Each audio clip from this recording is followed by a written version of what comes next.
Assalamualaikum warahmatullahi wabarakatuh. Om Swastiastu, Shalom, Namo Buddhaya, dan salam kebajikan untuk kita semua. Perkenalkan, kami dari kelompok 3. Di sini kami mengambil tema yakni peran mahasiswa dalam membangun kehidupan berbangsa dan bernegara. Perkenalkan, nama saya Nengah Sukrani Duyanti dengan NIM E1B024174. Nah, di sini kami sudah memilih 4 pertanyaan dengan tema yang sudah kami ambil. Nah, salah satu pertanyaan itu adalah bagaimana cara meningkatkan kesadaran mahasiswa tentang pentingnya keterlibatan dalam politik. Karena seringkali saya melihat entah secara langsung ataupun komentar itu anak muda ataupun masyarakat itu tidak tertarik dengan politik dan sering mengatakan malas untuk membahas politik. Perkenalkan, nama saya Nita Kartika dengan NIM E1B02410076. Baik, di sini pertanyaan selanjutnya dari saya yaitu bagaimana peran atau kontribusi mahasiswa yang mengikuti sebuah organisasi supaya membantu mereka untuk memahami persoalan sosial dan politik yang terjadi di negara kita, yakni di Indonesia ini. Nah, alasan saya mengambil pertanyaan ini karena saya merasa penasaran gitu. Jika kita ingin mengikuti atau masuk dalam sebuah organisasi, apakah dengan memasuki organisasi itu kita bisa lebih memahami persoalan yang terjadi di negara kita, entah itu masalah sosial ataupun masalah politik. Perkenalkan, nama saya Lydia dengan NIM E1B024162. Nah, di sini saya mengambil pertanyaan tentang apa saja tantangan yang dihadapi mahasiswa ketika ikut berkontribusi dalam politik. Alasan saya mengambil pertanyaan ini karena ketika mahasiswa sudah mau ikut berkontribusi dalam politik, maka mereka akan mengalami berbagai kesulitan atau tantangan yang akan mereka hadapi ke depannya. Nama saya Leni Widya Stuti dengan NIM S1B024161. Pertanyaan selanjutnya adalah, apakah media sosial bisa menjadi sarana efektif untuk meningkatkan partisipasi politik mahasiswa? Alasannya karena saya ingin mengetahui lebih lanjut bagaimana peran media sosial bisa menjadi sarana efektif dalam meningkatkan partisipasi politik mahasiswa. Baik, di sini kami dari kelompok 3 akan melakukan sesi wawancara dengan salah satu mahasiswa di sini. Baik, Kak, boleh perkenalkan diri dulu. Perkenalkan, nama saya Ardiansa, Islam PKS, jurusan PAM. Nah, sebelumnya di sini saya akan menanyakan apakah kakak ikut organisasi? Ikut. Ya.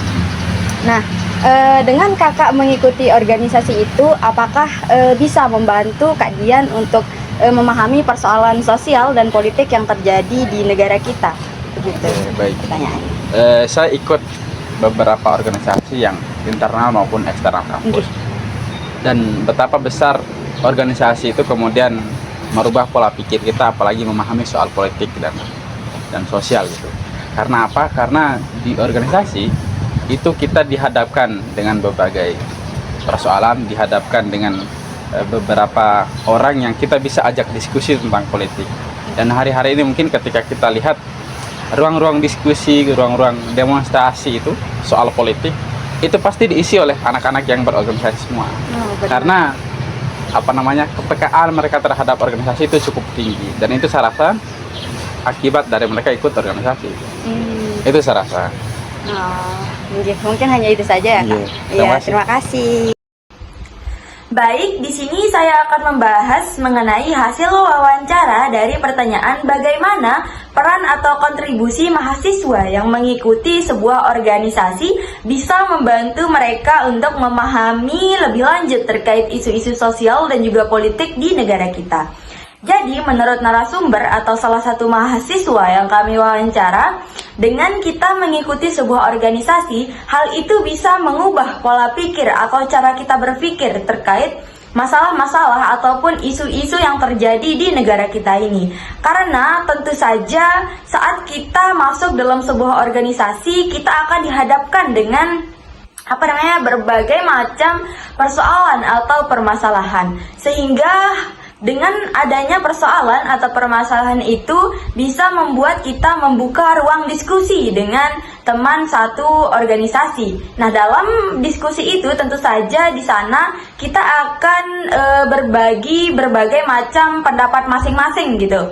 Nah, dengan adanya sesi sharing atau diskusi itu, hal itu bisa membantu kita untuk mengubah pola pikir kita terkait isu dan juga permasalahan-permasalahan yang terjadi, karena dalam diskusi itu tentu saja kita akan mendapat berbagai macam pendapat yang berbeda-beda gitu dari masing-masing orang.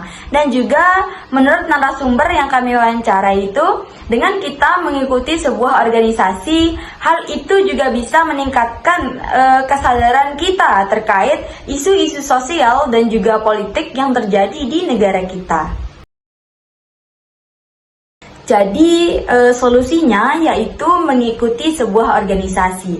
Kenapa mengikuti sebuah organisasi? Karena dengan kita mengikuti sebuah organisasi, hal itu bisa membantu kita untuk meningkatkan pemahaman dan juga kesadaran kita dengan isu-isu sosial dan juga politik yang terjadi di negara kita. Karena dengan mengikuti sebuah organisasi, kita bisa melakukan lebih banyak diskusi dan juga mengikuti seminar-seminar yang membahas mengenai isu-isu sosial dan juga permasalahan yang ada di negara kita. Dengan mengikuti sebuah organisasi, kita juga bisa langsung turun ke lapangan gitu. Salah satunya dengan mengikuti program pengabdian masyarakat.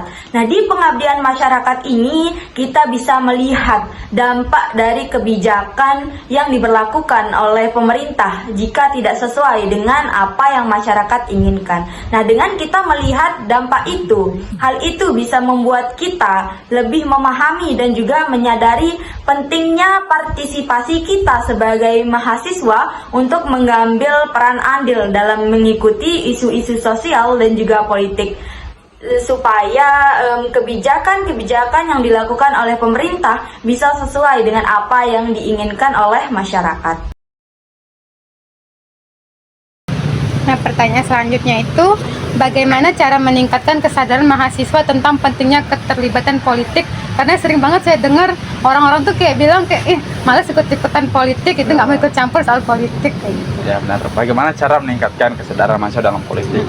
Ya memang hari-hari ini keterlibatan mahasiswa dalam politik itu memang kurang Ya. Entah itu di demonstrasi, entah itu di pemilihan umum dan lain sebagainya.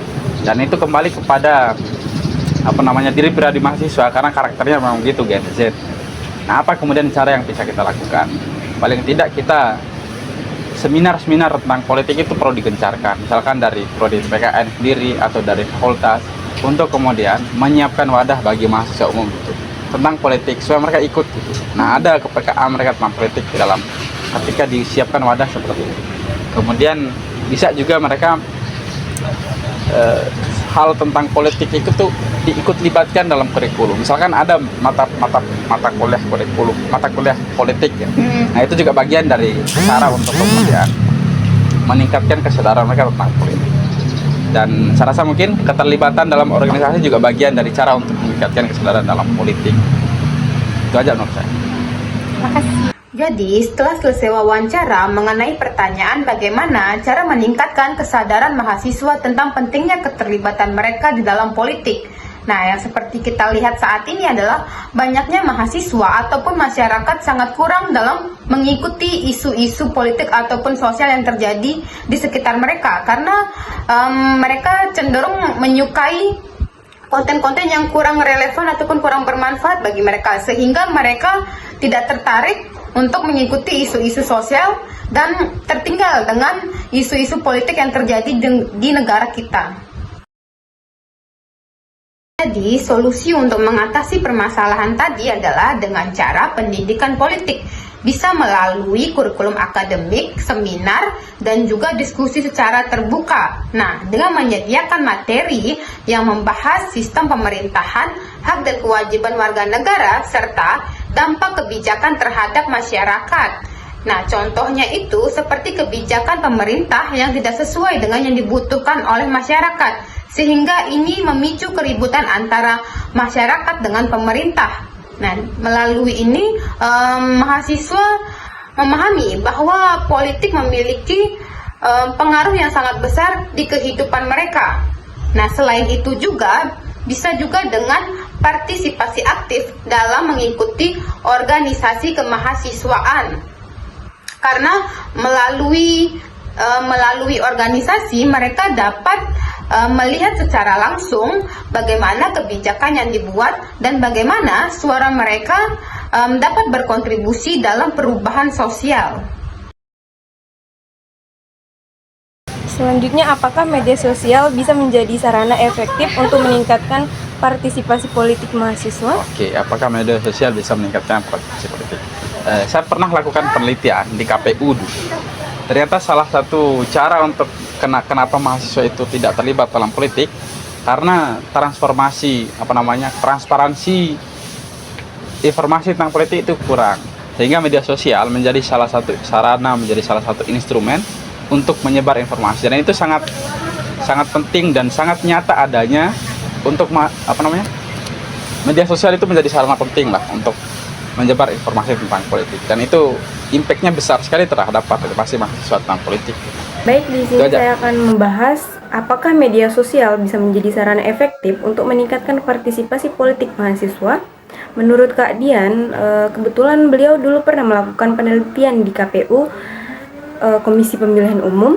Ternyata setelah dia melakukan penelitian, salah satu alasan kenapa mahasiswa tidak mau terlibat dalam politik dikarenakan transparansi masih sangat kurang, sehingga media sosial bisa menjadi salah satu sarana untuk menyebarkan informasi secara transparan, dan media sosial juga menjadi pengaruh terbesar terhadap partisipasi mahasiswa.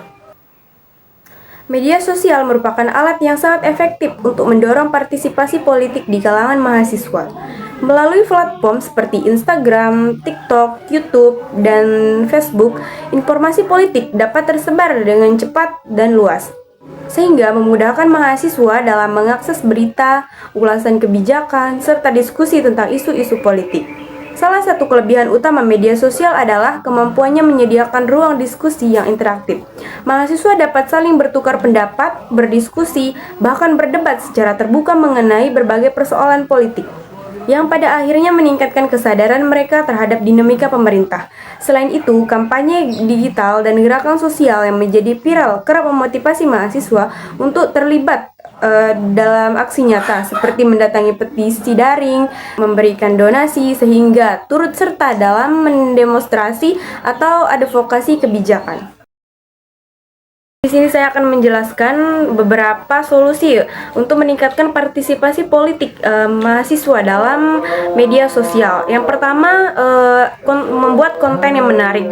Buat konten yang menarik dan informatif tentang isu-isu politik yang relevan dengan mahasiswa. Yang kedua, kampanye online. Lakukan kampanye online untuk meningkatkan kesadaran dan partisipasi politik mahasiswa.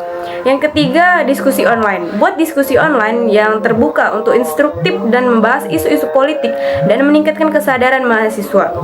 Yang keempat, kolaborasi dengan influencer. Kolaborasi dengan influencer atau tokoh yang berpengaruh di media sosial untuk meningkatkan kesadaran dan partisipasi politik mahasiswa. Yang kelima, ada penggunaan hashtag saat mengupload video atau foto di media sosial. Gunakan hashtag yang relevan untuk meningkatkan visibilitas dan jangkauan konten politik di media sosial. Baik Kak, pertanyaan yang terakhir itu, apa tantangan terbesar yang dihadapi Kakak ketika mencoba berpartisipasi dalam politik? Oke, apa tantangannya? Tantangan dalam partisipasi politik itu memang cukup berat ya, bahkan saya sendiri juga mengalami tantangan itu, dan paling tidak yang menjadi tantangan besar itu kita kan menjadi mahasiswa ya. Nah, keterlibatan kita dalam politik itu pasti dianggap oleh mahasiswa lain itu kayak apaan sih ikut terlibat dalam politik, paling tidak kita belajar aja, dan itu bagian dari tantangan psikologis kita sebagai mahasiswa untuk kemudian terlibat dalam politik itu cukup besar. Nah, tantangan lain yang terlibat juga, misalkan kita terlibat dalam politik, dan itu butuh tenaga, butuh effort yang cukup tinggi juga. Nah, sehingga menghalangi kita untuk kemudian mengerjakan tugas, untuk kemudian kuliah dan lain sebagainya. Dan saya rasa tantangan-tantangan itu yang membuat mahasiswa itu agak berpikir bahwa politik itu tidak perlu ikut terlibat kita sebagai anak muda gitu. Itu aja. Nah, di sini setelah kami melakukan wawancara, ada dua tantangan yang dihadapi mahasiswa. Yang pertama itu tantangan dalam hal segi psikologis. Jadi, tantangan ini muncul dikarenakan adanya tekanan, baik tekanan dari diri sendiri ataupun dari orang lain. Salah satunya adalah tantangan psikologis yang muncul dari lingkungan pertemanan. Seringkali mereka menganggap bahwa mahasiswa yang ikut aktif berkontribusi dalam politik tersebut tidak ada gunanya, dikarenakan mereka menganggap bahwa mahasiswa hanya tugasnya itu belajar saja. Terus yang kedua itu tantangan dalam hal segi akademis, yakni ketika mahasiswa sudah mau berkontribusi dalam politik, maka tidak jarang mereka akan mengalami gangguan konsentrasi, terutama itu gangguan konsentrasi di bidang studi mereka. Jadi setelah mereka ikut berpolitik, adapun mungkin kegiatan yang akan mereka lakukan seperti kegiatan kampanye, kegiatan organisasi, kegiatan demonstrasi atau advokasi. Nah, kegiatan tersebut pasti akan membutuhkan waktu dan tenaga mahasiswa, sehingga mungkin menyebabkan penurunan dari segi akademis mereka, dikarenakan waktu yang digunakan untuk belajar kini digunakan untuk kegiatan berpolitik. Selanjutnya itu adapun solusi dari kedua tantangan tersebut. Yang pertama itu solusi dari tantangan psikologis. Di sini solusinya adalah mencari lingkungan pertemanan yang suportif. Maksudnya adalah lingkungan pertemanan yang baik, tidak hanya memberikan rasa aman untuk kita berpendapat, tetapi juga mendorong kita untuk melakukan pertumbuhan dari segi intelektual dan emosional, yang pada gilirannya ini akan membuat kita lebih merasa percaya diri karena mendapatkan dukungan-dukungan dari teman-teman di sekitar kita. Selanjutnya dalam hal akademis, di sini solusinya adalah mahasiswa perlu memanajemen waktunya. Maksudnya adalah mahasiswa membuat rencana kegiatan, baik rencana kegiatan harian ataupun mingguan, dengan cara melakukan kegiatan seperti membuat daftar tugas, menggunakan kalender digital, dan menggunakan aplikasi yang digunakan untuk memanajemen waktu. Ini bertujuan untuk supaya mahasiswa itu lebih disiplin, terutama itu di bidang akademik. Selain itu, mahasiswa perlu menentukan mana yang prioritas dan mana yang bukan prioritas, dengan cara memilih kegiatan yang lebih bermanfaat supaya mereka itu tidak merasa kewalahan.